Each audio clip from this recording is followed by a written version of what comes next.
Yeah. Check it. Mr. Gaggy. RPPLKS. Kapit sa pagsalit, kabalang sa dilim. Wala nang makitang liwanag aking paningin. Ituro mo sa akin ang pintuan palabas. Dahil ako ay naliligaw na ng landas. Kapit sa patalim, kabalang sa dilim. Wala nang makitang liwanag aking paningin. Ituro mo sa akin ang pintuan. 500, 600, 700, 800, 900. Ang galing yan, pre. Hindi, sana ulo, pre, pang-tuition. Pre, sabihin natin yan. Pre, baka magalit ko. Di yan.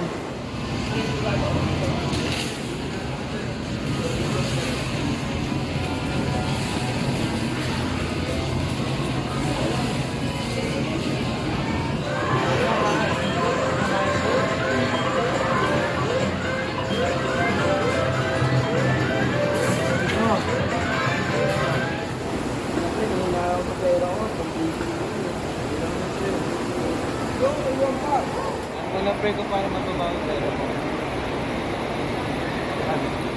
hold up tayo. Yan, tol. Pre, ibuli ka ba? Pre, delikado ba? Kumabit tayo. Yan, pre, ako bahala sa'yo. Gamit ka ba?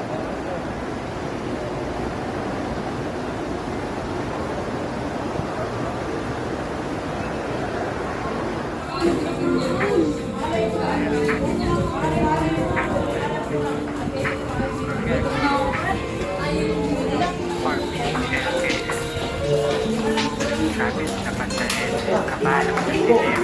Wala nang makitang liwanag aking paningin. Ituro mo sa akin ang pintuan palabas. Dahil ako ay naliligaw na ng landas. Kapit sa patalim, kabalang sa dilim. Wala nang makitang liwanag aking paningin. Ituro mo sa akin ang pintuan palabas. Dahil ako ay naliligaw na ng landas. Marami ang pangarap na tila di maabot. Marami ang tanong na hinahanap ang sagot. Nagtsatsaga ng titiis pero di mo makamit. Para bang ang pagkakataon ay pinagkakait. At kung minsan naiisip mo wala nang nangyayari. Kwenta mo, sige magkwento mo lang yan. Pero di mo lang masabi sa tuwing makikita mo ang iyong mahal sa buhay. Pumapatak ang luwa, pilit kong pinapatibay ang dibdib sa lahat na pagsubok na ito. At sasabihin mo, Panginoon, tulungan mo ako. Dahil ang mundo ay parang hindi nagiging patas. Kung sino ang mabuti, siya ang nakakaranas ng pait at pagdurusa na nagiging dahilan upang magalit sa mundo at di na maintindihan ang